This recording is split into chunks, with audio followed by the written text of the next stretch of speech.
Welcome back to Bear Era fans. We told you we would be back when the Bears have news, and boy, do the Bears have news. Free agency has opened now officially, almost.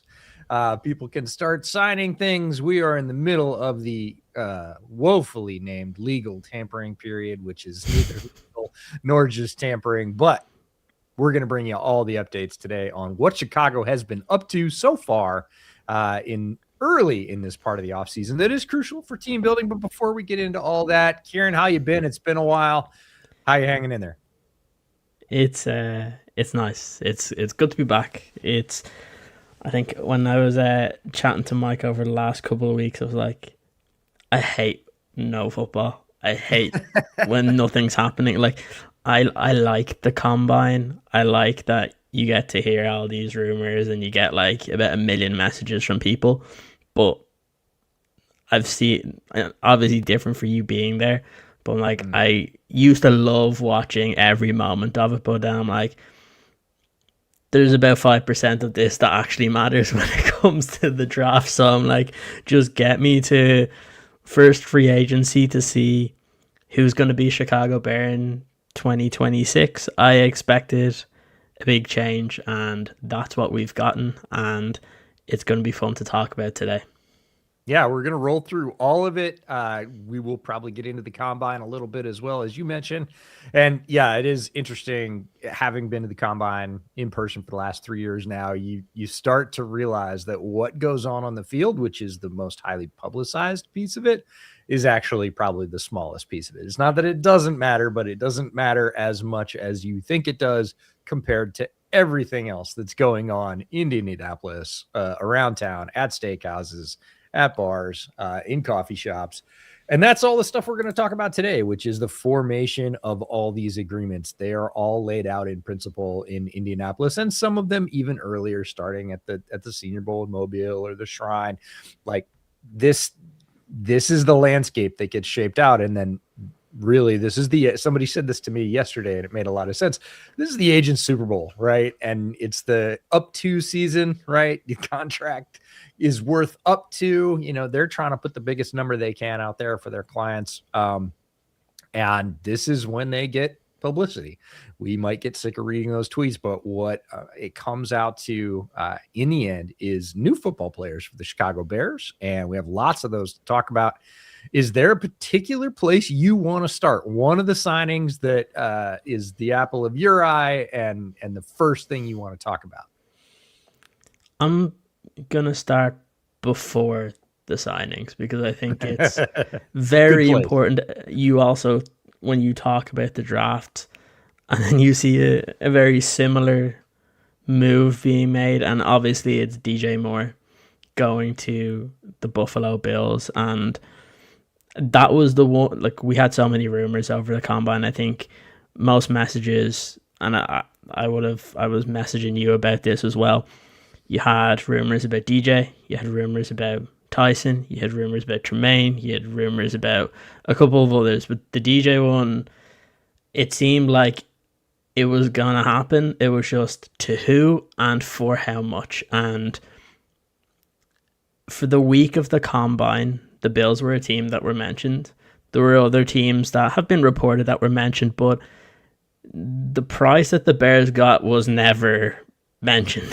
Like, anytime you asked like a follow-up when somebody would say, heard this is a potential, you're like, what do you think the price will be? And every single person that came back was like, maybe a fourth or a fifth round pick. Yep. And you just look at what happened with the Colts and them trading away Michael Pittman for a pick swap, and what was it, sixth and seventh rounders. Yeah. Mm-hmm. But credit to Ryan Pauls, he found the desperate team, because they know they're in this window with Josh Allen, and you can't do what you did last year and not give him weapons. And they overpaid, and thank God that they overpaid, because look, obviously you trade away a fifth and you get a second, so some people will say a third. I don't care, you're still picking higher in the draft. So I will take that trade every day of the week. It's one we've spoken about for almost a year, where we're and it will link in with one of the signings, because I remember when Ben Johnson came in and we were kind of talking about what his offense would be. And the first thing that I mentioned on it was there's no number one wide receiver in his offense. At that point, everyone saw that was DJ. And I mentioned you'll have certain games where Luther will be the top guy, Ron will be the top guy, Colston, just like how when the Lions had Ben, you had Khalif Raymond had his days where he had the most obviously Amon-Ra, but then you had it spread around. Kind of fast forward to now, DJ is gone. The production did go down last year, and I think it's just the usage. And he was a great trooper in terms of when guys were out, you could still rely on DJ. He gave most Bears fans the best moment of last year or of last season. And I said this on Twitter, I will never have a bad word to say about DJ Moore, because he came in, he made the offense palatable when Eberflus was here, and even when Justin was here, and in the first year Caleb. But ultimately you brought in a head coach where it's system driven, where it's guys that fit within the roles that he wants. And it was the one name we mentioned last year when he came in, that DJ doesn't really fit the mold of or the style of receiver you often see in a Ben Johnson offense. And that became pretty evident when everyone was healthy. When everyone was healthy, DJ wasn't getting targeted. And this was before the breakouts of Colston and Luther. So I think the writing was on the wall. And when Luther and Colston looked the way they did towards the end of the season, that probably gave the Bears that push to make that move. And look, they made a great trade, and you have to give them a lot of credit for it. Absolutely. And when I was at the combine, DJ got the GM and coach kiss of death. Oh man, we really want him on this team. It's like I said to people like 10 minutes after those quotes from both Poles and Ben Johnson, I said, he's gone. He's gone. Like, this is exactly what you say about a guy who is on the way out the door. And it turned out to be that way. And I think you laid it out beautifully in terms of what they got back. The compensation was outright shocking. There are not that many things that shock me, having been in this business now for a while. I was shocked. I know everybody thinks that Brett and I talk on the phone every day. We do not. I rarely call him. I called him straight away when that happened and said, the Bears just got a second for DJ Moore. And there was this long pause on the other end of the phone. He was like, what? Because again, the word out there forever had been 4-5, however that's going to work, 4-5, 4-5, 4-5. And somebody comes in and says 2, even with the pick swap involved. A tremendous trade. DJ gets a chance to go play with Josh Allen. The Bears have their wide receiver, or I'll just say receiver, because Colston Loveland is going to be their de facto number 2, possibly even their number 1. And then they go out and get a name. You mentioned Khalif Raymond, who I think is going to be great in that particular role. Great special teamer as well. I was really looking at a guy like Jalen Naylor, who ended up going to the Raiders, but like Khalif Raymond makes a ton of sense. And the outpouring from his teammates in Detroit was particularly notable after he got traded. Amon-Ra St. Brown coming out and saying, hey, like, locker mate since year 1, best teammate I've had, and others as well. So I think that's going to be a very natural fit for the Bears. I was very happy to see them sign Kobe Bryant. I know some people think they overpaid. 3 years, 40, 25.7 guaranteed. That's not an overpay. We saw the other top safety in free agency get $250,000 more like 20 minutes later, which again is just agents stacking chips. I totally understand it, but Kobe Bryant plays up here in my neck of the woods. Got to see him really sort of blossom in Mike Mack's defense and his usage, and is great for Dennis Allen's system as well. In terms of Dennis likes 2 interchangeable safeties back there. He does not like a high and a low or a classic free in the middle, the sort of cover 3 safety. He wants guys who can play the box and, play the run from depth and go back in pass coverage as well. Kobe Bryant is that. He has great instincts. That allows him to look faster on the field than he is. He's not slow, but he processes things. He's an elite processor. He sees things very, very quickly. That's a combination of film study and just quick trigger.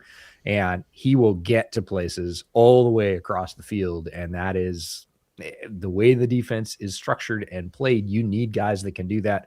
I think he's a great fit. I think he's a solid value.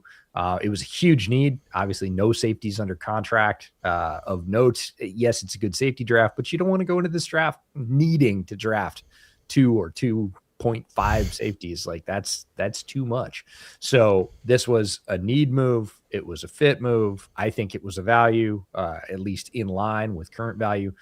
Great signing for the Bears. That was a strong way to start, in my opinion. And then they stay in the middle of the defense. They needed the same thing at linebacker. Again, a lot of questions. Tremaine Edmonds moving on, Edwards being injured. Everybody was like, well, DeMarco Jackson will come back. And I was like, that's not guaranteed. Like, he could sign somewhere else. I hope he doesn't. He ends up re-signing. I think that is a huge, underrated move for this regime. He played, again, very, very well down the stretch. The defense looked better with him in there. It is key for the Bears to retain him. They did on a very reasonable 2-year, $7.5 million deal, maximum of 10.5. Like, he is, I think, the de facto starter at one of those spots. And then they're not done yet. They go out and get Devin Bush, signing a 3-year, $30 million deal. And again, you go into what is a very strong linebacker draft. One of the things I came away from Indy with was, this is a very good safety class, and it's a very good inside linebacker class. And it's been a while since we've had a good one of both.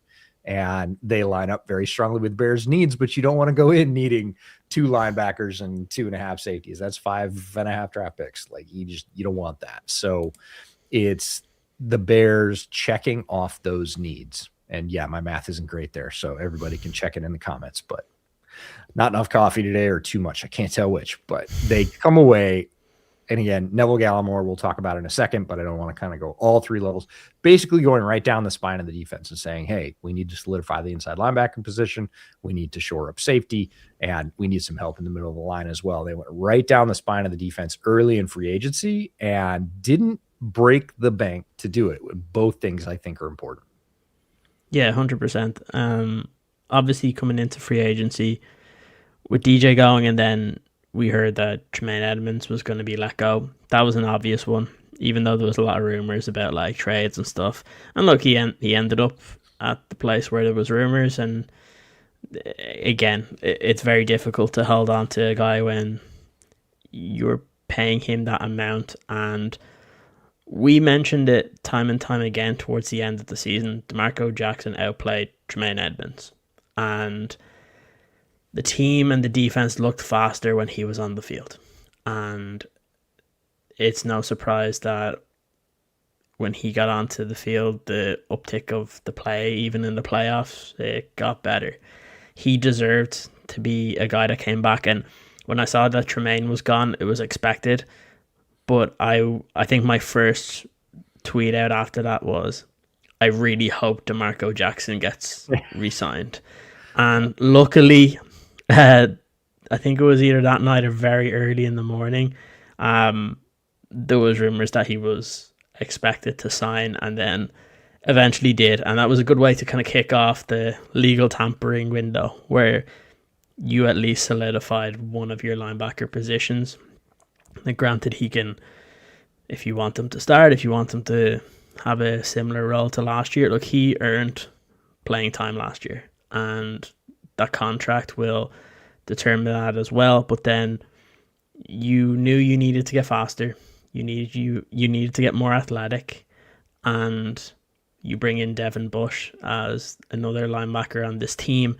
I still expect them, like you said, it's a strong linebacker draft class. I'd still expect them to draft one. And then if you have a mix, I don't know what's in store for TJ, but assuming that he'll be here this year, if you had TJ, Devin, DeMarco, and a draft pick, and look, I know Noah Sewell's going to still be on the roster and he's recovering, but you're okay at linebacker, and you probably won't really miss Tremaine that much. Like, you essentially got Devin and DeMarco for the same price that you would have got Tremaine Edmonds at. So I think it was a good move. The Kobe Bryant one was one I was excited about because you said it, like elite processor, and that's what you needed. I know everybody loves Kevin Byard. He's a really, really good leader. And obviously today he signed with the Patriots for just a 1 year deal for $9 million, and people are like, why couldn't the Bears have matched it? Ultimately, Ryan Poles' job is to look out for the current team but the future of the Bears. And whether we like it or not, there's certain limitations in Dennis Allen's defense that Kevin Byard just can't do. And that was an issue. Look, he's great in terms of ball hawk and getting himself in the right position at the right time. But when you look at the difference in terms of the athlete that Kobe Bryant is and how he can be used in Dennis Allen's defense, where Dennis Allen can start to play more man and actually be more comfortable with it and not have to force playing zone because guys on his defense can't cover, or they can't keep up with the opposing offense. It's no surprise that the players you're seeing coming in here on defense are all athletic and all are pretty fast, but also they're all smart football players. And I expect to see more. You might see another kind of defensive end. You might see linebackers, a couple. Like, I still expect, this is the point of free agency I actually really like. Obviously, it's fun that first day because it's like the dopamine hit of all these big contracts. But now you're going to start to see good veteran players get released where they're willing to accept 1 year deals because they want to bet on themselves to get a better one. And ultimately, when you're a team like the Bears that made the playoffs and had a chance to go to the NFC Championship game, guys who want to sign 1 year deals, you're one of the teams that they'll want to play for. Because when you're signing that 1 year deal, you want to play for a winning team because that's how you get paid. And look, that's it. It's the Nashawn Wright going, Brisker going, Byard going, Tremaine Edmonds going. You're losing a lot from the past team, but I think that was to be expected. We still have to remember, other than the takeaways, the defense was atrocious last year. Yeah, there was always going to be lots of change, and that doesn't mean it's bad. But I think people just need to be patient. The good thing, I said this, I think last week when I was talking to a few people, the one thing I really like about the Bears is they have an offense that has an identity and a style of player that they know what fits and what they want. You have Dennis Allen, who knows exactly the type of player that he wants and how he targets. That makes it easier when you're drafting guys because you know exactly how they're going to fit into your team. Prior to Ben being here, I just felt like there was such a disconnect between the coaching staff and the kind of who was getting picked in the draft. That Poles was trying to pick good players, but then the coaching staff weren't doing a good enough job in developing those players within the roles that they needed to play. And look, it's an interesting one. They've obviously lost a lot of leadership, but other guys are just going to have to step up, and they will. You'll get other leaders that come in. It looks tough now, but give it a few more days. You'll probably sign a couple of veterans that people are happy with. But I mentioned this a couple of days ago. I'd much rather be really excited when the draft is over versus being really excited when free agency is over. Yeah. That's how I feel. Typically, and the positions that you do well or that typically do well being acquired in free agency is what the Bears did last year. Yeah, like guards, interior offensive linemen. You go and you get them in free agency. It's been proven time and again, you can get very solid impact players in free agency. If you want tackles, you pretty much have to draft them. Edge rushers, you pretty much have to draft them, right? The Bears went out last year, rebuilt their offensive line. That's the work they did last year. This year, again, replacing players that, needed to be replaced either because of contract or because of play, and filling holes before the draft. They still have all their draft capital, and I think it sets them up. It sets Chicago up in a very good place moving forward. Talking about that offensive line, we do need to talk about the Drew Dahlman of us all. That is not the happiest thing. But again, I hope it's the right choice for Drew. I said that in the beginning, and we forget as sports fans, a lot of times these are human beings, right? Nobody knows better what's better for Drew Dahlman than Drew Dahlman. And if he decided that, his body wasn't right, his heart wasn't in it, whatever it was. And again, he hasn't said, and I don't expect him to. I don't need him to. Whatever he decided, if he thought he couldn't give his best effort, then he's making the right choice for Drew Dahlman. And the Bears have to adapt. Is it inconvenient? It sure is. They go out and get Garrett Bradbury. They acquire him in a trade. I think they looked around at the center market. They saw that it was about to explode, and they said, we need a functional center who we can deal with, who we can put between two of our very good guards and get away with it. I still think they'll draft a center, but again, they don't go into the draft with that whole being forced into, hey, we have to draft, the first center we can in the first round. They can go deeper into the draft and get a very good center in the end of day 2 or the beginning of day 3. There are a bunch of centers in this draft as well.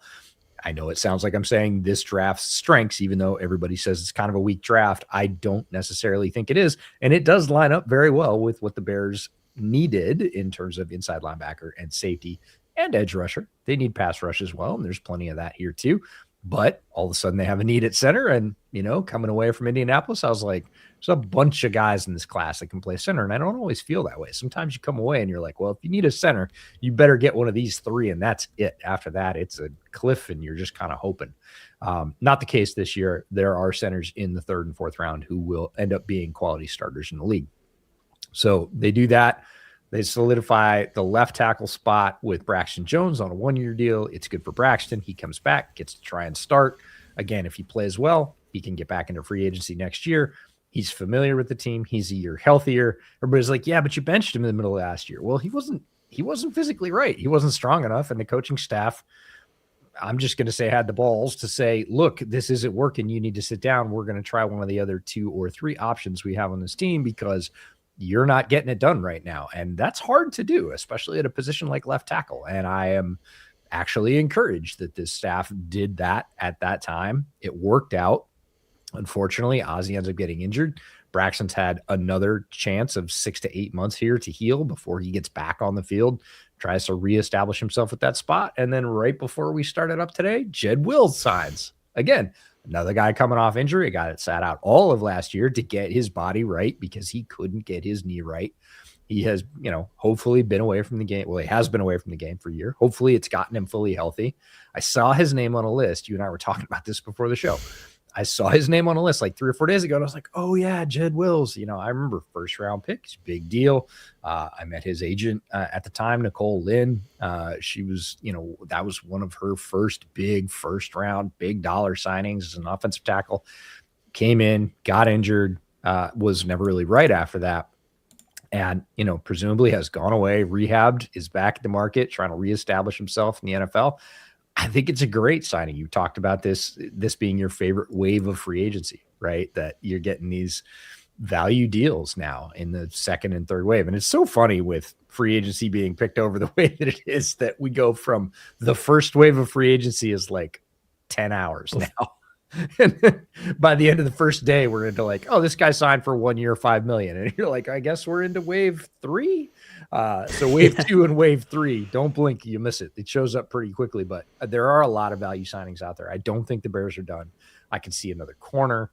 I can see another safety, definitely defensive line depth. Some guys are getting released. Now, Jonathan Allen's a name that came up. I don't think he's going to be cheap. He is still very effective, and he is, for lack of a better term, DA coded like to the max. Like he is I would not be surprised if they do try and bring him in.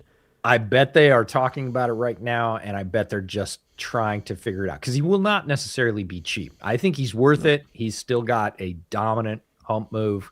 It is one move that has always worked for him since his time in college, and it still works. Nobody solved it. I think he would be a very good signing. It's all about money at this time. It's the question of money. And we're going to see other people. They're absolutely having more conversations right now. And I think when you look at the additions, you go on the defensive side for sure. Neville Gallimore, better against the run, younger, a little bit faster, 2 years, 12. Like that's very reasonable. There were some other guys that a lot of Bears fans wanted them to be in on who've signed. Logan Hall didn't sign for that much more. These are all comparable contracts. And you look at the offensive side, again, Braxton for tackle, Garrett Bradbury for center, Jed Wills is a tackle, Khalif Raymondez, wide receiver 3/4 plus special teamer, whatever you want to call him as well. 1 year, $5.1 million. That is a bargain. Case Keenum. We didn't talk about Case Keenum. Key signing.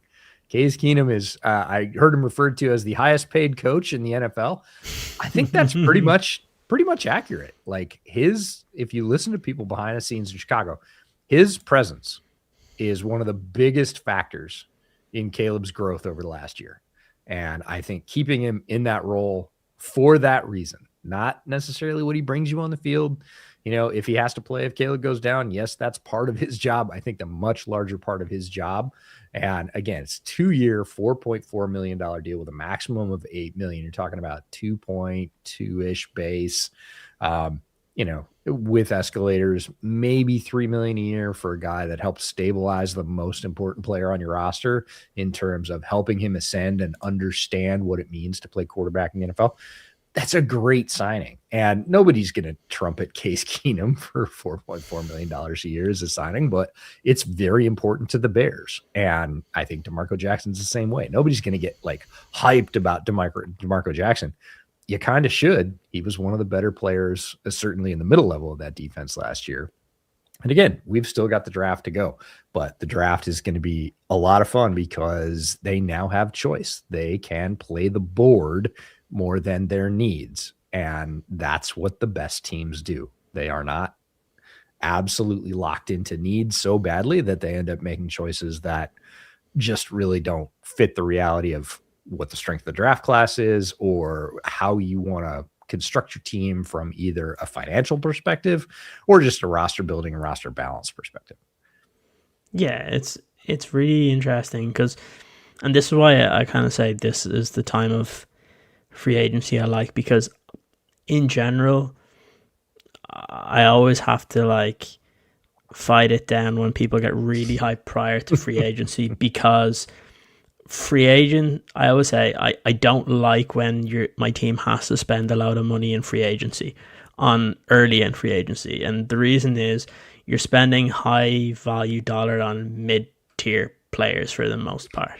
Correct. And I would rather look, it's fine you doing mid-tier deals for that type of player who are more your depth guys and build and develop through the draft is what good teams do. I know people will talk about next year how the Bears have all this cap space and the year they have all this cap space. I would rather you look at this long term as in free agency you're getting these good valued contracts, good pros that are going to improve the floor of your team and the Bears needed to improve the athletic profile of their defense, and that's what they've done in free agency so far. Yep. But you can't just go out and be spending all this money because the reality is, even though it shows that you have all these guys next year, you still have to pay Darnell Wright next year. You long term, where you want to be spending your money when you have all this cap space, or when eventually Caleb will be restructuring his contract every single year, because that's what happens. You're moving that money to spend on your own players, not going into free agency. Free agency supplements that, and that's what the good teams do. Bears fans should know this, because how many years have we been we won the offseason, but we didn't help. Last year we won the offseason because we hired Ben Johnson. That's really what happened. And obviously with that you get Joe Thuney and Jonah Jackson, Drew Dalman, blah, blah. But I was fine with what the Bears have done, even though I know there was some hesitation and, let's say, early criticism about the team. But what you want to do is what you just said. You want to fill your holes to at least have adequate players. Look, we knew they had to get safeties in here. They have their free safety in Kobe. Right now, he could play either, or like you said, DA kind of alternates them. It doesn't really matter. But you like you didn't want to go into this draft needing to draft two. Like if you need to draft one, that's one thing. That's fine because I actually really like a lot of the safeties this year and would be fine. Normally, I'm never of one where you draft a safety early, but I'm like, but if he's the best player on the board, I'm like, you kind of go for it. And obviously, as we get closer, we'll be doing specific kind of streams talking about those individual players that we think could really fit, especially when you have a Kobe Bryant. I look at what Seattle did, right? Like in the second round last year, they ended up getting Nick Ewanwari, and he was unbelievable for them. And you could see the Bears do a similar thing where they might address defensive line in round one, but I wouldn't be surprised if one of those second round picks is a safety because they know they need a starter there, but they'll probably sign somebody that if they don't get a starter early on, that is solid enough to wait until whoever you do draft develops throughout the year and then they come in. Similarly to what happened with Ozzy, where they didn't force him in early on, but eventually came in. That's one thing people will have to get used to. Like, we talk about Colston on how great he is. People need to remember he didn't get a lot of playing time early on in his rookie year. Like, he was slowly getting put in. Obviously, he had a couple minor injuries and stuff, but same thing with Luther. But then later on in the year, he really took off. And you might see a similar story if you draft an edge rusher at 25. They may not be getting all the snaps at the very beginning of the year, but towards the end of the year, you'll probably see an impact. But what I really like at this point is you're going to see veterans that are really going to improve your team, but also are not going to prohibit you to drafting somebody in their position. And that's what I like. Like you mentioned the Garrett Bradbury. It was very obvious that the Bears knew what the prices were for some of these centers in free agency, and they're like, hell no, we're not doing that. We'll trade for somebody that, one, your left guard, who's your best or second best offensive lineman, whether you want to debate with Darnell Wright, already has a relationship with Garrett Bradbury. And also, he's solid. He's not going to disrupt what you do. Like, for Drew Dahlman was great in spurts last year as well, but you saw some of the impact later in the season where he did start to slow down, and early in the season he had his issues. It's not like it was like he came in and he was absolutely unbelievable in every game he played last year. There were growing pains there, but he was really good at an overall level for the season. But like you said, you bring in Garrett Bradbury, that doesn't stop you from drafting a center. And that's what you want to do. So, like, they need to sign an edge rusher because you want to make sure that you don't have to force it at 25. That, like, let's just say you do have a safety or a defensive tackle, like, rated higher when you get to 25. You should be able to take that player and not force an edge rusher because you didn't get anybody in free agency. And that's what I think is going to be important here. It's still exciting. People will need to know that the Bears are going to be very active because they have a lot of roster spots still left. So they will be signing a lot of players. It's been quite slow early on here, but I think they've gotten good deals, guys on good contracts, and even with that, the way they've structured them is very, very, very smart. They haven't actually spent a lot of cap space this year, even though they've spent money, and it's a good situation to be in. I did want to mention, because you mentioned the Jedrick Wills Jr., and one of the first questions was, do we think that Dan Roshar could revitalize his career? If there's any offensive line coach, he's one of them that definitely can, and it's all about health. And I always say, like, keep adding offensive linemen. The more competition across your offensive line, the better. And also, you never know when you get put in a situation like the Bears were in against the Rams, where Jordan McFadden came in and he didn't miss a beat, and he's a free agent right now because the Bears played him in one game. So, like, they'll find their next Jordan McFadden. That will be fine. Like, this is why you keep bringing guys in, and that's what makes that's the importance of a good coaching staff. If you have a coaching staff that can develop players, you can take risks on guys like Jedrick Wills Jr., where, okay, it's a slight reclamation project, but if it works, at the very least, you have your swing tackle moving forward. Yeah. If he plays really well this year, at least you have your stopgap left tackle and somebody to compete with, or not Ozzy, Theo Benedette and Braxton.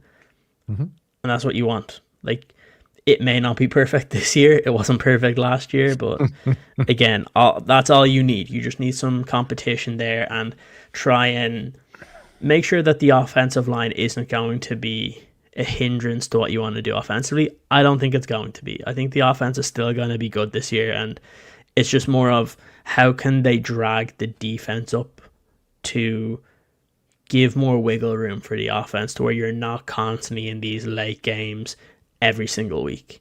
And I think if they do improve the defense to that certain point, they'll be in with a real shot to win a lot of football games this year again.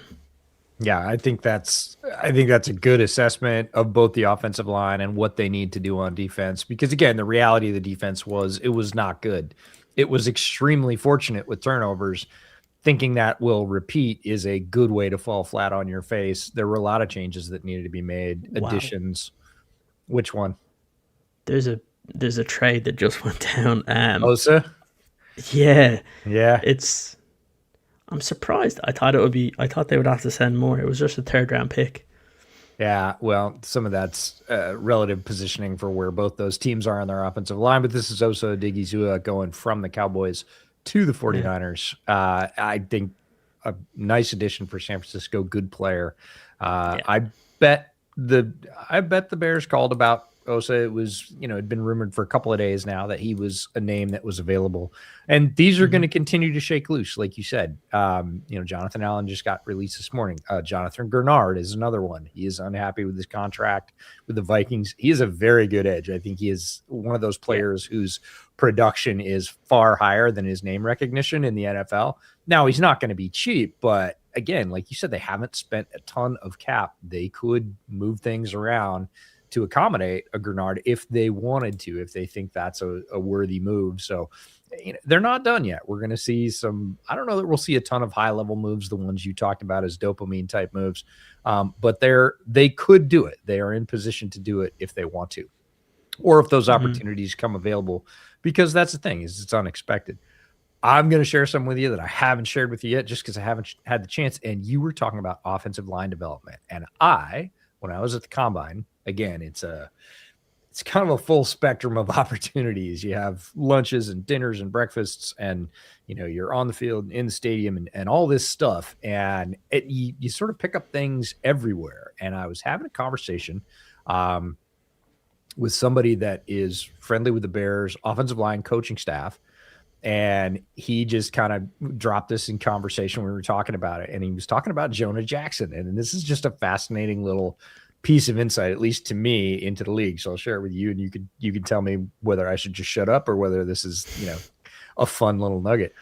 Early in the year, they were sliding protection to Jonah Jackson's side, and the results weren't great. You talked about Drew Dalman's results going up and down. He was a little bit like the offensive line took a bit to gel, and Jonah was part of that. He did not play super well in the beginning part of the year, and they were actually sliding help to his side more often.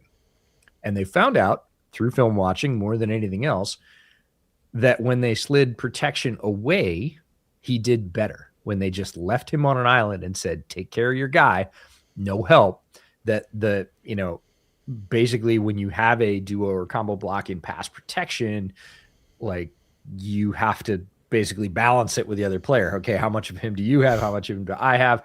And Jonah was less effective in those situations. So they started sliding protection away from him. And the results they saw in film were better. But in Jonah's mind, he was feeling slighted.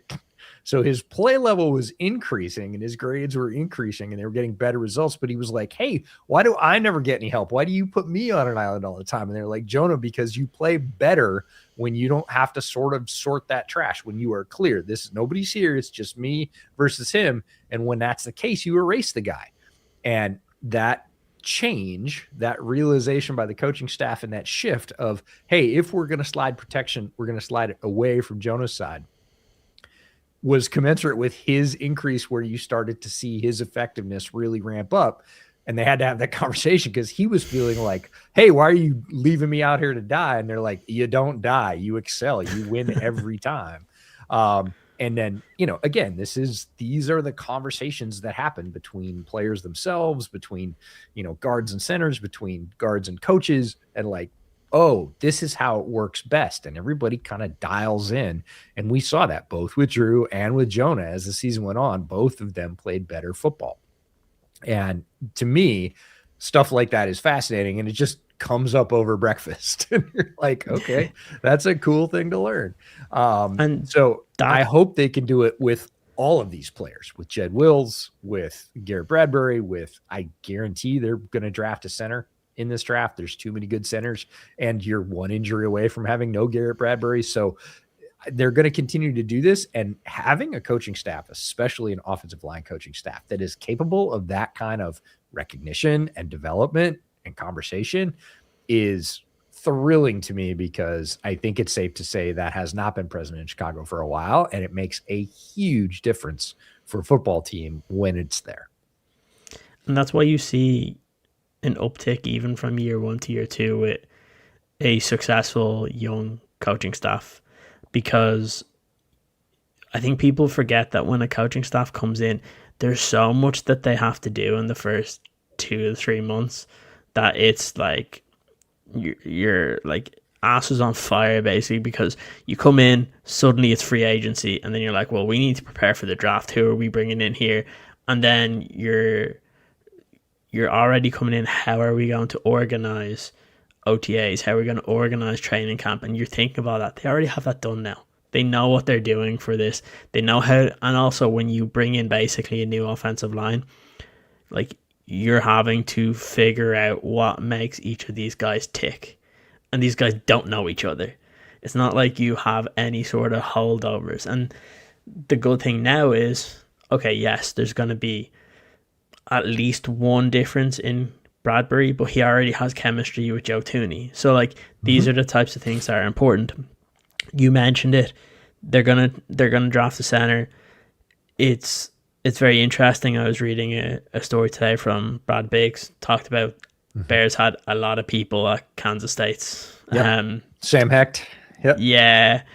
And, like, again, he's going to be one that they'll look at. They'll look at the kid from Iowa as well. Logan Jones. Yep. Yeah, Logan Jones, Slaughter from Florida, and there's more. And these are just like some of the key names that you have at the top. But the good thing about Bradbury coming in here, you can draft a guy, they don't have to start.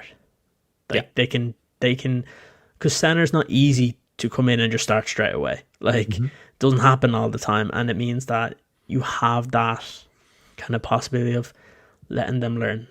And eventually, like, Bradbury's not here for a long period of time. You draft your guy, maybe by the end of the year they're starting.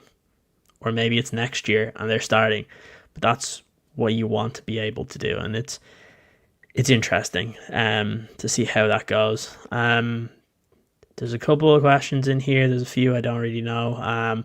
One says, are the medically retirement rumors Ori Dio BS? Yes. They are. I have heard nothing about him retiring. There's been no ones there. One question was, do you think Bajent gets traded anywhere or has the ship sailed? That's an interesting one. They're not just going to trade him, but if someone blows their socks off, they'll trade him. That's also the reason why you've Case Keenum for 2 years, is in case somebody does, because they know there's still teams that are going to be calling, because this is not a good draft class for quarterbacks. It's not a great free agency class for quarterbacks. It's good for backups, but if a team wants somebody that they feel can start for them now, but also ascend and not be like you're not giving up tons of draft capital, it could happen. There's a couple of draft questions together that we'll talk about, and we'll do in general because we've spoken about a little bit. Safeties was one. Dylan Tiananmen from Oregon was mentioned. Yep. There's a couple of other guys that'll be around. I know the safety from Toledo and stuff like that. McNeil Warren is one that I know a lot of people have mocked. Then you have guys. Another question going into this was J2K Designs was a little bit uneasy on Tiananmen just because he doesn't think he'll live up to the hype. Yeah, he thought he was Adam Archuleta 2.0. Let me address that one because I was on the field in Indy, and Tiananmen, there are a couple of players, well, more than a couple. There's a handful of players every year because there's 250 plus players at the combine, right? I think it's 280 or something. Maybe it's even more than that. Maybe it's 300. Like, it's a lot of guys. And every year there are guys you go out and some you expect to perform really, really, really well in testing, some in drills, certainly some in the interviews. We don't get to see the interviews, but you do hear around Indy, oh, this guy is absolutely dominating meeting rooms. Like, coaches love him. And some of those guys are expected. And there's some guys you're like, I don't know. Maybe he'll be good in testing. Maybe he'll be good in the room. I don't know. I'm not sure. And then there are sort of complete unknowns. Like, Tiananmen was a player who we knew was good from tape. But I had some questions about how he would move in person. So I was super interested. And there are a handful of players every year that you watch them for, I swear to God, 5 minutes in the drills, which is like 3 runs through 2 drills. And you're like, nope, we're good. You can check that one off. Dylan Tiananmen was one of those guys in person, back to back against all the other top safeties in this draft, watching him move, watching him accelerate, watching him burst out of his stance, transition, change direction. I was like 2-3 drills in. I was like, nope, completely legit. Like, the tape was already good. As an athlete, he's as good or better than any of these guys. We can just check that box off. Doesn't mean he's the best safety in the draft or anything else, but any questions you had about his limitation physically, Archuleta was way more stiff, let me tell you. Like, Tiananmen can absolutely roll out there, and he is good at changing direction. Strangely enough, I will see him again in person before I talk to all of you, because I found out yesterday that University of Oregon's Pro Day is next Tuesday, a week from yesterday, St. Patrick's Day. So I will be down in Eugene. I've been down there for the past couple of years. Go see Tiananmen, Bryce Betcher, who's a really good middle linebacker who could end up, again, they already drafted Noah Sewell out of Oregon. Like, they're friendly with that program for sure. Betcher is legit inside linebacker prospect in this very good class. He's there. Their running back's really good. They've got a corner Kennedy who's also good. Their guard is ridiculous. Like, the Bears don't need him, but oh my God, that's a guy you see just walking around the field. You're like, okay, look, I knew his stats were fantastic. His tape is really good, but holy cow, in shorts and a t-shirt, that guy will sell it 100%. Like, he looks every bit a starting guard. And Zabel was kind of like that too, not necessarily from a physical perspective, but in terms of how I was talking about Tiananmen, in terms of watching him move against all the other players relative to his position, drill after drill. Like, Gray Zabel was one last year that we just checked off. We were like, yep, nope, he's good. I don't care if he plays center. I don't care if he plays guard. He's going to start. He's going to start early. He's going to be a long-time starter. And, those things came to pass. You can just tell sometimes. It takes not very long. And Tiananmen's movement skills were in that category of like, nope, he's good to go. He's got what he needs to play on an NFL field. So from that particular perspective, I think Archuleta is an undersell. Let's put it that way. Yeah, and he's the type of player that I've seen that where people are like, would you be happy with a safety? And look, I know everybody wants edge rusher, defensive tackle, and look, if those were the highest positions on their board for a certain player, I'd be happy with it, because obviously we know they need to improve on the defensive line. They still do. But if they came away and they drafted Tiananmen, I think DA would be delighted. Because again, you look at him and Kobe Bryant together, like, the physical nature and the athletic floor has completely gone through the roof with Yeah. those two guys. And yeah, like you could see it. A similar one is the next guy I mentioned about Caleb Banks, TJ Parker, Peter Woods in the first, and like safety in a second. Like these are all guys that are going to be in and around where the Bears are drafting. Based on some people, you say you'll see Peter Woods go higher, you'll see Banks go higher, Banks go lower. TJ. The problem is like there's so many talented players within the defensive line. Is these teams are going to have them vastly rated differently, and that's what it's just going to be. Who do the Bears want? Who fits what they're trying to build? We'll talk more about that in the future episode because obviously there's going to be a lot of focus on the defensive line and especially with pass rush because there's so many players. Like I was talking to one of my friends about the edge rush. They're like, who would you want to 25? I'm like, well, it depends because there's probably about, I said there's probably 5 or 6 edge rushers that I would be fine with and be happy with, whether it was in the first or second round, because I think they can be very good football players. Like there's guys that are being like in mock drafts being put into the second round that I'm like they could quite easily be put into the back end of the first round. And it's going to be interesting to see how, as we get closer to the draft, how that changes when some of the draft analysts out there start getting little nuggets from people that are close to it and see how that goes. This is a good question, I think, because there's a lot of other draft ones. There's 2 main questions that I want to focus on here.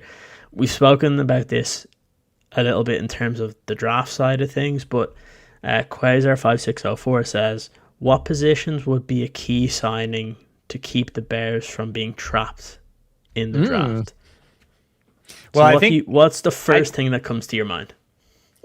Again, if they can get more help along the defensive line, and they have needs both on the interior defensive line, defensive tackles, really both defensive tackles, again, they could look for a very solid nose. Billings was not that guy last year, so you're seeing them link to guys like McDonald and Hunter and the guys that can really, two gap, hold down the middle. You're also seeing them linked to guys like Peter Woods, who are a very different player, smaller, faster, more penetrating, 3-tech, more classically, if you're talking about it in those terms. Like they could use either kind and they need outside help right now. DA has a type at edge. We talked about it with Jonathan Allen. They tend to be bigger, longer, stronger types that can hold the edge that are not necessarily the smaller, faster, bendier types. That's not really what, he leans towards. So they have needs anywhere, and anybody that they can get, whether it's Allen, whether it's another defensive tackle that shakes loose or comes available in trade. We heard rumors out of Philadelphia about Jalen Carter. Now, I don't really want to go anywhere near that if Howie's willing to give up on it, but that's a different story entirely. Like they're going to continue to inquire, and they can, again, pick up any of them. It's not like, oh, well, we have this great penetrating 3-tech right now, so if we draft or, if we sign another one, it's just wasted money. They're going to be stacked. They're going to be in rotation. They're not going to get a lot of opportunity.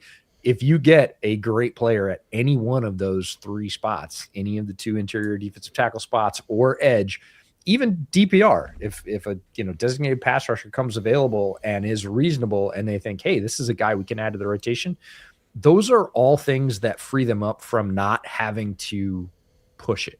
If all the edges get drafted that they want, and I'm not talking about all the edges because you physically couldn't do that in this draft in one round. There's too many. But when you start breaking it down per team, per type, what they'll accept in terms of whether it's personality or medical or whatever else, the list gets really thin really quickly, actually. There might be 15 names. Of the 15 names, you might be good on 5, and you might have a first-round grade on 2. Now, those 2 could be the ones that go well before you're picking in the mid-20s. And then, hey, you're looking at your other spots and saying, hey, are our first guys available? Do they have commensurate grades in other positions? Is it a better value if we go safety here? If we go, did our top inside linebacker prospect slide, right? Well, probably not because he's going to be going in the top 5. But, again, these are the things that you think. And then the DJ Moore trade is really, really interesting because he gives you number 60, right? Yeah. And the dream that I'm sort of kindling and hoping and trying to keep the flame alive is Jacob Rodriguez. I like Jacob Rodriguez. I thought he was going to be a little bit limited physically. Turns out not so much. Blows away the physical testing. That was really the only question. He's a great leader, very smart linebacker, big time impact. Tape is great. Maybe some people thought, oh, maybe he's just not that quick. Maybe he's not that agile. No, he's both. Interesting side nugget there. I try and stay out of people's way on the field. It is their job interview. I'm not the deal there. They're the deal. They're important. I'm not. I'm just there to observe. And largely, I just stay around the edges. We go to the camera meetings beforehand to learn how to stay out of the line of sight and stay out of people's way. And we've been doing it for 3 years now. So we have a flow. We know the people who are down there. We know the sort of movement between drills now. We do a pretty good job of staying around the edges and getting where we need to get shots and whatever. But there are times where you're just sort of roaming around and you're, in amongst the guys. They're transitioning or they're done. They're moving from one drill to another. They run agilities at the end of the workouts, which is not great. Like, that's why we see so few people run agilities, is because they've already done all their jumps, all the explosions, all the warm-ups. They warm up for like 45 minutes to run the 40. Like, they get loose, they get limber, they run 240s, they go out and they run all the drills. Sometimes they run extra drills if coaches ask them to afterwards. And then they get released to the end of the field to go run the shuttle and the 3-cone if they want to. They're pretty tired. They've been at it for 3.5 hours at this point. I was down at the end with the linebackers, just staying after everybody. The TV has shut off. Everybody's gone. It's just like 15 linebackers, 7 or 8 doing each drill. A lot of guys, some guys cheering them on, but like everybody's getting their bags on. Everybody's getting their slides on. They're emptying out. They're done with their work day. So I'm down there and it's this small group and we're wandering around. And I'm just kind of in the middle so I can see either drill, like kind of focus on, who's running, who's slipping, is it a good time? Is it a bad time? Who's getting frustrated? Just watching for all the little things that you kind of pick up being down on the field. And, I'm just flying the wall. 4 or 5 guys every year just get curious and come up and go, hey, I'm blank. Who are you? Or what are you doing? Or, hey, are you having a good day? Or whatever else. And just sort of interject and sort of break that bubble and say, hey, Jacob Rodriguez was the only linebacker. And he just literally walked up to me, shook my hand and said, hey, man, I'm Jake. I was like, yep, I know who you are. I know. I said, yeah, I know who you are. I said, hey, my name's EJ. I run a football podcast. We talked a little bit. Great guy. And he was just kind of taking a break because he ran 3 or 4 3-cones. He was not having good results, so he switched shoes and went to the other side and ran like 11 short shuttles. Like, he was slipping and it was pretty slippery. People saw that on the broadcast, and it's late. He's tired. And I'm like, buddy, I was like, it's the Rocky meme, right? Throw in the towel, champ. Like, you're tired. You're done. Don't pull a hamstring trying to get a good short shuttle time in the 3rd hour of your combine workout. Like give it a rest. Nope. Head down, like teeth through the floorboards. He's at it. He's going to get his result.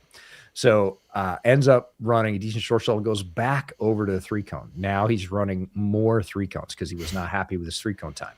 And I think he ran a 6.90, if I'm not mistaken, which is really good 3-cone time. And he ran it on like his 13th or 14th 3-cone attempt at the end of the day.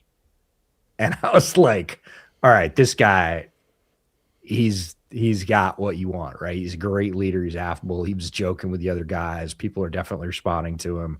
And here he is at the end of his day, just gritting it out because he wants that result. And now he can roll into the pro day and he doesn't have to do it and all those things. There are benefits, but really interesting. And I was like, I didn't say it to him, but I was like, damn it, Jake, could you have run just a little bit slower? You would have been available for the Bears' 2nd round pick. So he's probably going to go somewhere in the 40s now. I don't think the Bears are going to get a shot at him, but man, if Jacob Rodriguez somehow ends up in the middle of the Bears defense, I don't think anybody's going to be sad about it. He's a great dude, great player, absolutely determined young son of a gun, good football player. Yeah, I go back to what we kind of spoke about last year. just draft good football players. He's one of And those. the Yep. rest will figure it out itself. Like, who would have thought that the Bears last year were going to draft a tight end and Yep. a wide receiver with their first 2 picks? And now we talk about it, and they're 2 critical players on the offense. And that's it. You're never going to know what is going to be your biggest hole the following year. But things will open up if you don't draft good players, because you'll then make mistakes And and then you you won't have to draft the reach. right Yep. players. Yeah, exactly. So, Yeah. but this is the whole point of this part of free agency, Yeah. that you get guys that you know are at the very least are good professionals that won't be a reason why you lose a football game, and then you can just go after the talent when you're on the board, rather than being like, this guy is rated, we have a first round grade on this guy, but we badly need an edge rusher, and we rate this guy at the top of the second, but we're still going to take him. Like, that's what you want to avoid, and it's going to be interesting to see how that happens. The only We have a super chat in here from Snapdragon432 for Yep. 19.99. Thank you so much. Missed this duo trio, counting Mike. Yes. Glad to see you all again.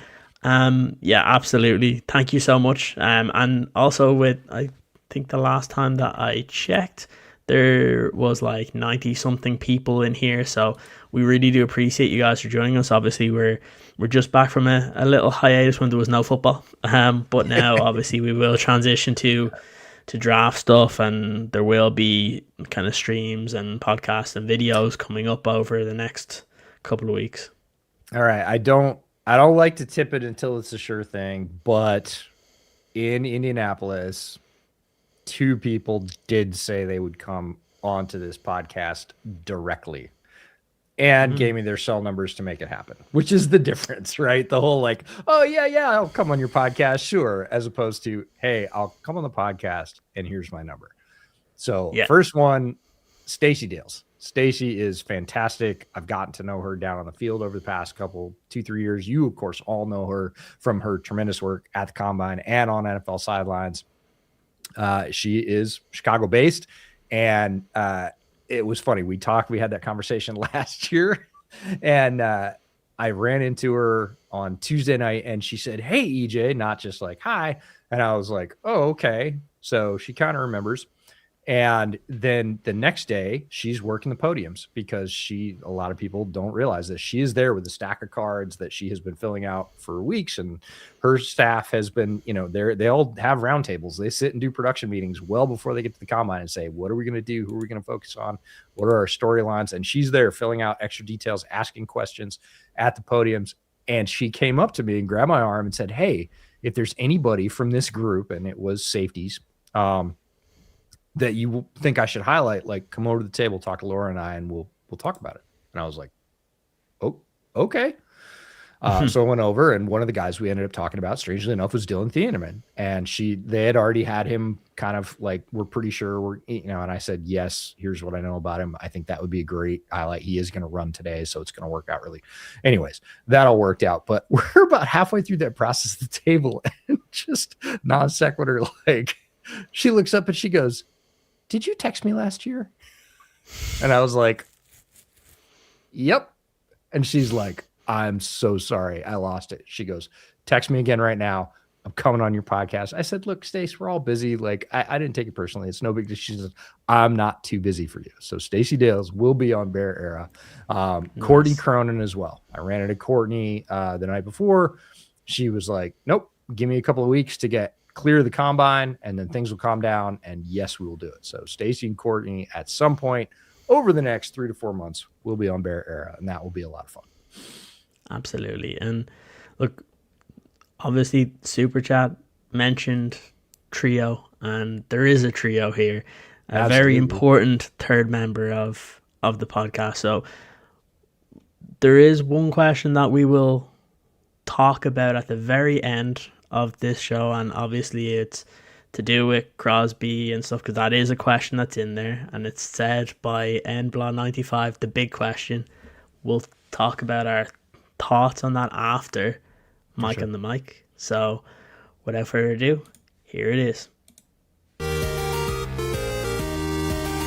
Hello and welcome in, Bears fans, to another edition of Mike on the Mic here on the Bear Era Podcast. I'm your host, Mike Mercado, and oh my goodness, how I have missed you so much, and the exciting times never end in the NFL as the NFL offseason is in full swing and the Chicago Bears have their paws all over it. And I wanted to talk a little bit about NFL free agency, the NFL draft, and everything that comes with it. Because here in the Chicagoland area, the talk around Bears Nation is, who should the Bears draft? Who should the Bears trade for? Who should the Bears sign?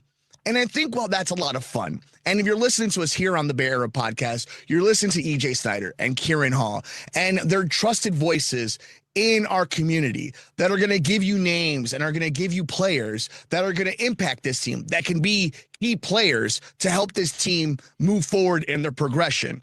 And then there's fun fantasy talk, fantasy trades, and whether or not the Bears do land a big fish or go with a bunch of veterans on friendly contracts or heavy on rookies. To me, it always goes down to a few key points that the fan base, that fans, that pundits, that we tend to miss. And I want to concentrate on two names specifically. One is Ryan Poles. Ryan Poles' legacy is being built right now. Whether it will be a legacy that goes down as one of the best executives in Bears history or an executive that had the whole world in the palm of his hands and let it slip through. That is what this offseason is for Ryan Poles, because under his helm, in his leadership, we're going to see how this team scouts, how it handles giving contracts to veterans, how it handles trying to make trades for big-time acquisitions, big-time key players, how it handles a head coach like Ben Johnson, who is the other key player in this situation. Pressure falls on Ben Johnson, not just because he is the big-name head coach after having a great first season. Now that you have the offensive team the way it's starting to be built, can the mad scientists formulate some kind of a chemistry experiment that takes this offense to the next level so that they get past teams like the LA Rams and they're competing for conference championships. They're competing for Super Bowls. One man's legacy is being built as we speak, as he's building a roster, not just for this season, but for next season and the season after that and the following season. And for Ben Johnson, it's his roster. It's a roster that's being built with him in mind and how he schemes an offense. All the pressure falls on them. And they're the key players in all of this madness for the Chicago Bears this offseason. Because whether or not you land the big-time edge rusher or you draft a potential all-pro player in this year's NFL draft, it all starts and ends with the scouting and the coaching that you get from Ryan Poles and Ben Johnson. And then the third person in all this is Dennis Allen. They're bringing in and revamping this entire defense, and they're targeting it, and they're molding it towards what does DA like. So as much as we're going to put on the players come September on, when we get to OTAs, when we get to training camp before then, we're going to put all the pressure on the players. The spotlight will be on the players.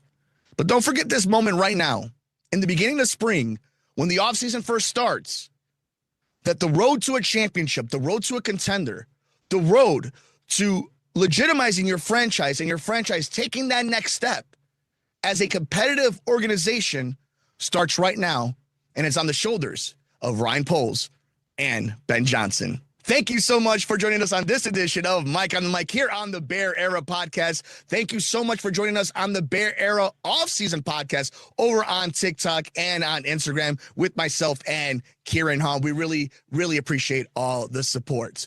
Now, please make sure you stay tuned to the Bear Era Podcast as we get ready for the NFL draft and all the madness before then. But until then, enjoy the rest of the Bear Era Podcast. Thank you so much. Take care of yourself and each other. Now back to EJ and Kieran. Man, I miss Mike on the mic. That is fun to get back to. Again, this is not just Kieran and I. Mike does a tremendous amount of work, almost the most amount of work on this podcast, in addition to being a new dad and holding down a full-time job at a radio station. So credit to him. He is an absolute force. Love having him on the team. Wanted to give a shout out to NFL IQ. If you're not familiar with what this is a new feature on the NFL website this year. It is run through Next Gen Stats. Partially, big shout out to Bill Smith and his team. They basically host us informally. They're not our hosts at all, but they let us park at their table down on the field in Indianapolis. So we've gotten to know Bill and his team really, really well. And they are incredibly knowledgeable and fun football people. They also help us out quite a bit while we're there in terms of like, hey, how good was that performance? They can look that up historically really quickly and put it in context for us, give us historical comparisons, all kinds of stuff. So shout out to Bill and Keegan and everybody else. But NFL IQ is on the NFL website. I would check it out if I were you, because this is a really solid piece of organization for the off season. And it has best available free agents listed by any number of ways. You can sort it by position. You can sort it by age, contract value, whatever else. They also have the NFL market for that position. So if you're wondering like, oh, well, if they sign him and it's $10 million a year, where does that put him? Well, you can look over at the little graph on the right and say, oh, he would be fifth. He would be sixth. Really, really handy tool as you sort of run through all these scenarios in your head about, oh, if they miss out on X, well, who's the next one? Or, hey, are there any good running backs that would fit their scheme? Oh, let me scroll through and see who's left here. Oh, well, that guy's 35. I don't want that guy. Okay, keep going. And it is not something that has been all in one place at one time. So I wanted to point your attention to it. Doesn't really have, we don't have any link to it. It's just a really handy tool for all these discussions about balancing free agency and the draft and salary cap and age and everything else that teams are really thinking about. And it's basically your own sort of little war room for your team, all teams. Very easily sortable, and you can see who's left all in one place at one time. So big shout out to the Next Gen Stats team and putting together NFL IQ because it is a super handy tool. I have used it every day since I got home from the combine for all these conversations, getting ready for radio spots, whatever it is. So check that out. But I wanted to thank everybody for hanging out, for talking through this. Again, we're going to continue to have news. I'm going to be down in Oregon next week, next Tuesday, checking out the University of Oregon Pro Day. Again, lots of players we've talked about from there, a bunch of players that are Bears targets on that team as well. And we'll continue to, tear through the tape and watch what happens in free agency. Hanging out on NFL IQ, I was just looking at like, okay, so who are some sort of like value signings? We talked about corner. You and I know have talked about Marshawn Lattimore, obviously with his links to Dennis Allen. He's still out there. Kader Kohu, who was injured last year and would be sort of an overlap with a player the Bears already have. But, we've seen what having two really good nickels can do for your defense. He's out there. If you're looking at safety, again, did Brisker has signed or hasn't signed? They still have him available here. I haven't seen him sign. Do you know if he signed? Oh, maybe. Sorry. He's still available. Yeah, still available. I've heard rumors of people heating up whether or not they're going to get him. Again, with Brisker, it's always going to be about health, but he was healthy last year. You go down, there's some other players, Jalen Hawkins, interesting name from the Super Bowl champion Patriots, still out there. If you're looking at linebacker, I think he signed today for some. Yeah, Bobby Okereke still out there. Jermaine Pratt still out there. I know Bears fans will be looking down the list and going, "Hey, Jack Sanborn's still available." Yep, it's true. Jack Sanborn still available. These are guys that the longer this goes, this is the NFL version of musical chairs.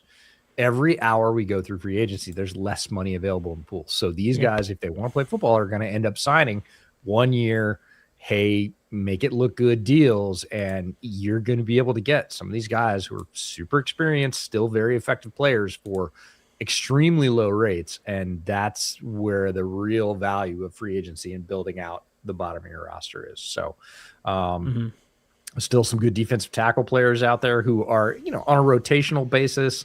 Kalia Davis, really interesting name from the 49ers. That guy can play.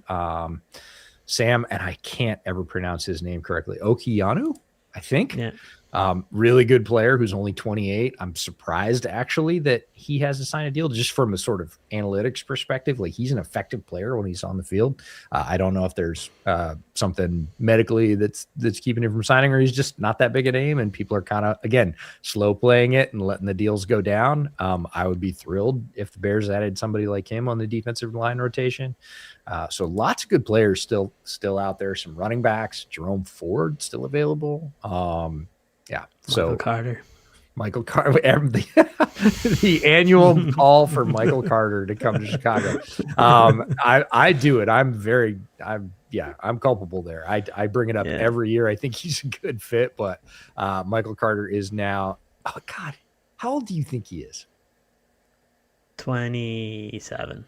Oh, you nailed it. 27. I would have said like 29. I cheated. I looked at this earlier today. Because we've been talking about him forever. To me, it feels like he's 29, right on that, running back turning 30. Nope, he's still only 27. He's just been in the league a long time. But yeah, lots of people out there that, Emmanuel Wilson, the running back that played for Green Bay last year, he was very effective. He's out there. He's only 27 years old. So, these guys are not going to sign big deals. Like that's just the reality at this point. The position they play and the area we are in free agency, they're going to be affordable depth, and teams will come in and pick them up. Not saying it's going to be the Bears, but there are options available for just about every spot to get very valuable veteran players that you're not going to have to pay a lot for. So while the flash and big cash of free agency may well have passed, the sort of, I think, a lot more good gets done in wave 2 and wave 3 of free agency than necessarily on the first day when all those big signing bonuses get handed out. So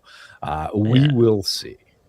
Often the best signings are within this next week after you get through where most of the top level guys have gone. But when I say top level, just in terms of what contracts were expected, like there's still a lot of good veterans that are out there that you brought in here would be really productive for you.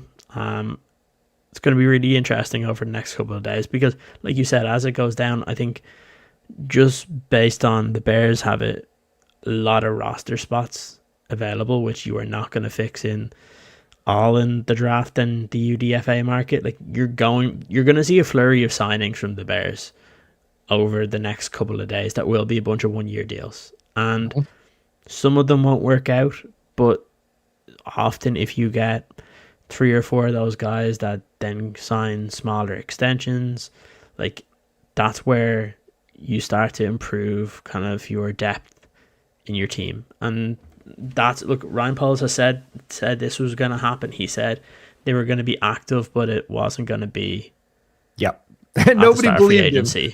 Nobody believed him, but that's what he said. And I would expect now, like there might be 1 or 2 guys that I'd imagine they're talking to at the moment. You mentioned one of them, like Marshawn Lattimore was one that's come up multiple times that they've been talking to, because I know, I guess, to peel behind the curtain, like yesterday I think it was, that they were talking about Lattimore and Greg Newsome, but Greg Newsome signed with the Giants, I think it was, for $10 million. But it goes to show they're still looking at corner, so I would imagine that will be one. But before we do head out today, the craziest story has hit, and we would be remiss if we didn't address it, give our thoughts, what we think the Bears should do, what they will do. But obviously there was a lot of talk over the last 2 weeks about Max Crosby. Obviously Caleb Williams goes on to his podcast, and then suddenly everyone's like, that's it, the Bears are trading for Max Crosby. And then the Ravens trade 2 first-round picks, and everyone's like, well, I'm glad the Bears didn't trade for Max Crosby if that was the price. And I think everyone just forgot about it. Everybody was just like getting around to who's going to be involved in this Trey Hendrickson sweepstakes. And then the Raiders post out that the Ravens have pulled out of the deal. And it's a tricky one because, and a lot of people around the league kind of, I had the same reaction where I'm like, something doesn't smell right. Where, You just happen to have a deal in place for Trey Hendrickson while Max may have just left your building. Like it comes across really bad. A lot of teams, and you've heard stories that have been out there in terms of agents don't like it. It's affected other teams that would have been interested in Max Crosby and didn't get the opportunity really to then go for him because the Ravens got the deal done, and now they've pulled back. So now the Raiders have already spent 280 plus million in free agency, and now Max Crosby's back. They'll probably end up trading him again, but the problem is the vast majority of teams that were interested in Max Crosby have already allocated the resources to someone else. Yeah. And that's why I think the whole conversation has come back into the Bears, because they haven't signed the edge rusher. But then the question becomes, one, and I'll pose this to you first and then I'll give my opinion afterwards. What do you want the Bears to do in this situation versus what do you think the Bears will do in this situation? Well, I want to start off kind of like you did at the beginning of the show, going a little bit farther back and saying the Bears already did what I wanted them to do in this situation, which was not spend 2 first-round picks on a 29-year-old Max Crosby, who is still a very good player. He is an elite run defender. He is the best run defending edge in the league. That's not why you pay 2 first-round picks for somebody. He is also still a very good pass rusher, but he is not the pass rusher he was 3 and 4 years ago when he had 15 sacks each. His pass rush has been declining since then. Still good, still a double-digit sack threat, which is rare in the NFL. But when you're talking about top of market prices, which you are when you're talking about giving up 2 first-round picks, I'm glad the Bears didn't pay that price, which was generally the reaction, whether it was sour grapes or not for a lot of Bears fans. I think it was the proper reaction. So what I do not want them to do is go back into that pool and say, yesterday, we always say yesterday's price isn't today's price, but we're usually talking about increases. This is a decrease. Like yesterday's price isn't today's price for all the reasons you mentioned. And it is about opportunity cost for all those other teams. Now, should they call the Raiders and say, what's available? One small point to interject that would have made this whole thing way, way worse or more interesting, depending on your perspective. They have enough space to hold Max Crosby and all their signings. Barely. It won't be comfortable, but they can do it because literally the deadline is today to have that all fit under your cap. And there is like a 24-hour grace period. But after that, like, you're not in compliance. You can be fined. You can lose draft picks. You can do whatever else. So if that had been the case, if they had gone out and signed, enough that they could not fit Max's very sizable contract back under the cap, this would have been a whole different ball of wax, because it would have been a race against the clock to get in compliance, and they would have been forced. Their leverage would have been gone. They would have either had to renege on contracts that they said they were going to sign people to. That's the other thing that people are learning is, a lot of people think when these deals get announced that they're done. They can't legally be inked until 4 p.m. East Coast today, right? Wednesday. So all the deals you hear about all Monday, all Tuesday, all the big days of free agency, they're all vaporware. None of them exist. Nothing is in ink. So everybody can pull deals. Now people typically don't, but if that one thing had occurred, if they could not have squeezed Max back under the cap with all the commitments they made, because they made some significant ones in free agency, this would have been a race against the clock to get Max gone, with other teams knowing, hey, we could just sit here and let you bump up against the fact that you can't fit them all and you're going to have to pick. And then that would have gotten even messier. It's already messy. Yeah. It would have gotten way messier. What do I want the Bears to do? Due diligence, absolutely. Call the Raiders, say, hey, now that he's back, we realize, like everybody else did, that his knee is football good. When I say football good, that means, yeah, there's damage. Yeah, he had surgery. Yeah, he's probably going to be able to play. We've seen that with failed physicals before, most notably in this particular scenario, Roberto Garza, got failed by the Ravens, and that's the reason he ended up with the Bears. And he played I think almost every start for the Bears. He was fine. So it's about medical risk and tolerance, but I'm sure the Bears will call up and say, hey, we realize that he's playable. We've, seen the basketball video, everything else. We know he's healing up.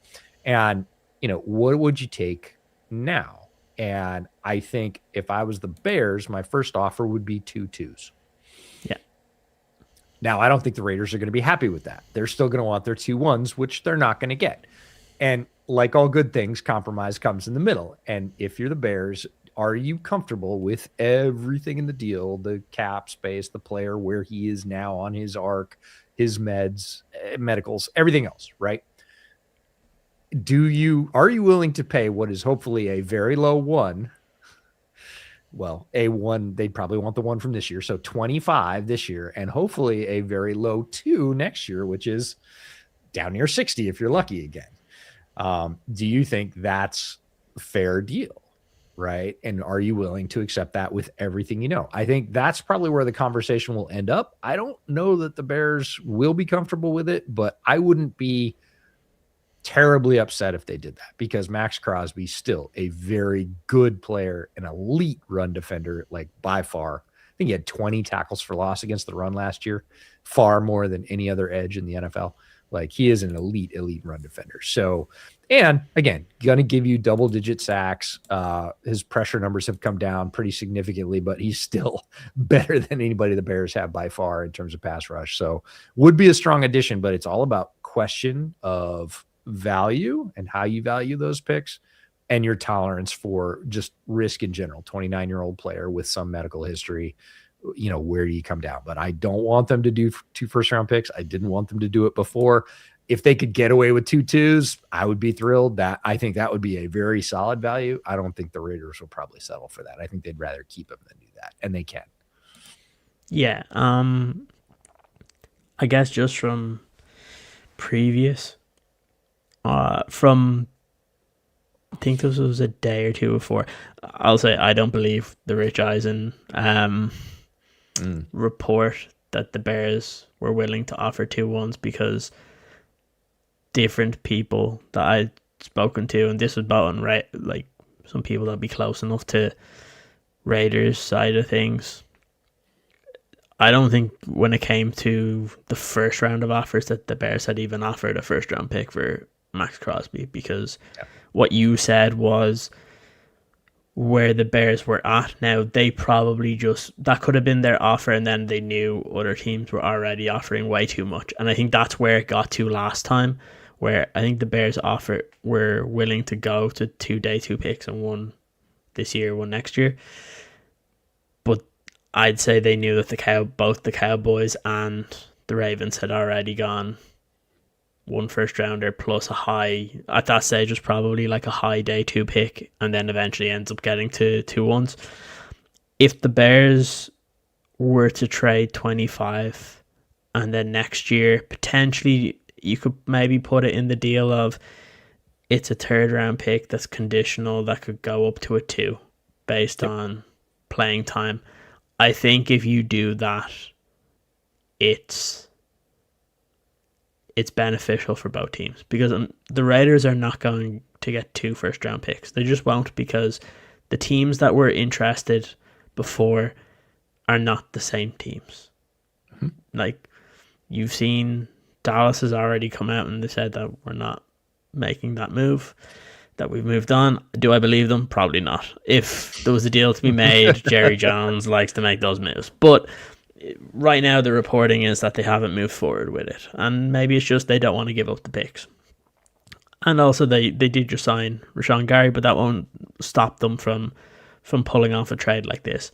But the difference is all the other teams have made moves, and you're already hearing that Philadelphia are interested in trading for Grenard from the Vikings. So that's one of the other teams. And that's where the Bears are there, where they have the flexibility to make this move if they want to.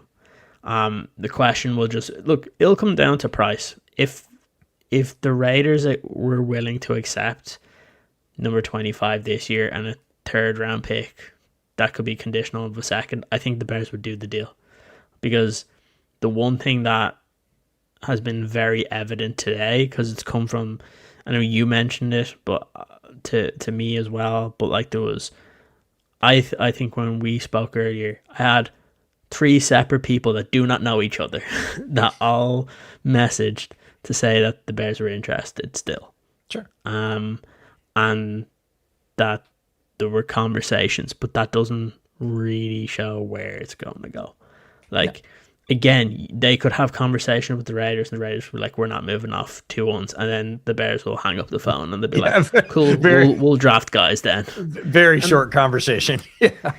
Yeah, so like, would it surprise me if there was like a Adam Schefter bomb comes down that the Bears have moved for Max Crosby, if that's the level of the price? Now, it wouldn't shock me, but I don't think the Bears are going to make the move, but they're gonna try. I'd say they'll definitely ask and see what can they get it down to, and if they can get it down to something more palatable where it's not 2-1s, I think that they would pull the trigger, because I think they know that like when they're at 25, there's going to be a grouping of like 10 players there that they'll feel okay about. Mm-hmm. They'll feel better about having Max Crosby if he was your number 25 pick plus like a 3rd round or a 2nd round pick, especially because then it gives you the flexibility that you still have 2 2nd round picks this year as well to still improve your team. I don't think if they ask for like a 1st round pick this year and a 2nd round pick this year, I'd say the Bears would say no. So I think that's where we're at. Yeah, I think that's roughly where the market would be for both teams. Doesn't mean they're going to meet in the middle, right? Doesn't mean that either one can say, the Raiders can say we want 2-1s or else they won't get it. Max will be a Raider this year. And they're putting on a good face about, hey, he's back in the building. He's a Raider. We never wanted him to leave anyways. Sure, it's what they have to say right now. But Max wanted out of that building. It's a little weird to go back now that, the cap's off the milk and maybe it's spoiled a little bit. So they're going to say what they have to keep their leverage. And he could end up playing for the Raiders this year. Might not be the happiest situation, but it wouldn't be the first time. I mean, Trey Hendrickson was not happy to be a Bengal last year. He ended up being a Bengal last year. Like it does happen. So I think that's where both teams kind of are. And again, doesn't mean that a deal will be reached, but did they call? Yeah, they called for sure. Like to say, where are we at now that all of this has happened? And what's the fallout? Where are you guys at? And I think that's the right thing. They need pass rush. Max is available. Clearly, they've had conversations previously. They're going to have conversations now to follow up and say, hey, has it changed? Is it any better? Is it something we like a little bit better that we can accept? And I'd be sad if they didn't do that. I would also be sad if they overpaid. So, yes, they have to reach out. No, they don't necessarily have to reach a deal. Would I be surprised sort of by either no deal or if Max is a Bear next year? I don't really think I would be, because we know there's interest. It's just about finding common ground that works for both teams. And we also don't know what else is going to change. Like if you'd asked us 48 hours ago what was going to change, we wouldn't have predicted any of this. Max could tomorrow sort of break the silence. I don't think he will, and say, that's it. I'm shooting my way out of town. I'll never play another down for the Raiders. Bring your offers. Like he could do that. And it would, again, put the Raiders in a very different spot. And maybe they just decide, forget it. We don't want the circus, cut our losses. We'll take what we can get. And then, they take offers and Max goes somewhere. I'm not saying it's Chicago. It'll be a fascinating situation because we haven't had one quite like this. We've had deals rescinded because of medicals for sure, but not at this level. The Ravens had never given up 2 first-round picks for a player. It's just that it was the biggest and the first domino to go in free agency, and then it went back the other way. And man, did that. There were a lot of agents that didn't get a lot of sleep last night. I'll tell you that. Yeah, you could tell. There's a lot of agents and teams that are not too happy with the Ravens right now, and they'll have to deal with that, because if they think that that's not going to affect it when it comes to even draft time, because like a lot of these trades are conditional of what happens right before, and a team won't know that. They'll just say, well, you might pull out of this deal. Yeah. So like somebody said it. League meetings are going to be fun. Yeah, 100%. it's going to be very interesting. But look, it's been fun getting back to this, and obviously we love when it comes around to draft time. It's, even though we've been gone for the last couple of weeks, like our chat's just been like going off with just like draft stuff. So you guys will be in for a treat over the next few weeks as we preview the draft, as we talk about some of our favorite players. Maybe we'll know if Max Crosby does get traded elsewhere, we can then focus on 25 as well, and not think, well, are we going to do all of these streams and then 2 days before the draft they trade away the pick, and there's that. But it's fun. It's nice to be back. It's nice to have all of you guys in the chat. If you haven't already, please do like the video. It helps. Please do comment as well if you're watching this back, because again, it helps other people see the content here, and we really do appreciate it. Obviously, Mike has been mentioning in the chat and mentioned in this Mike on the Mic, myself and him at different stages when things have happened and we're like, let's just like shoot the shit.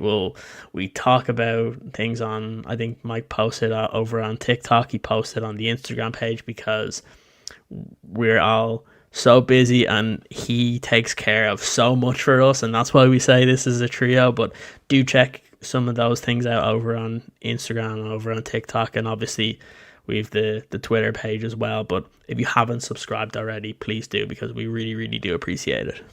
Yeah, and if you haven't gotten enough in the last 90 minutes of Bears talk or free agency talk or anything else, I will be on the Score tonight. 8:30 Central or 8:25 Central, I think, is the current plan. With one of Mike's buddies talking about, guess what? The Bears and free agency madness, including Max Crosby. So it might be a little bit of the same ground we go over, but I'm sure there'll be some new stuff too. So again, as Kieran said, good to be back. Good to see all of you. We will see you more as we have more news, because again, this is a show that we have the luxury of doing when there's news, and when there's not, we don't have to come on and talk about top 10 best stadium foods. That's not our gig. So it's not a hot dog. That's is it a sandwich? No, I don't want to start that right before we leave. Anyways, we will see you all again very soon. But thanks for joining us on Bear Era. And until then, enjoy it, because, man, the NFL, I mean, the World Baseball Classic is going on. We're getting towards March Madness, and the biggest story in sports is a trade that did not happen in the NFL. So still dominating the landscape. Way to go, Shield. And we'll see you all real soon. Nice.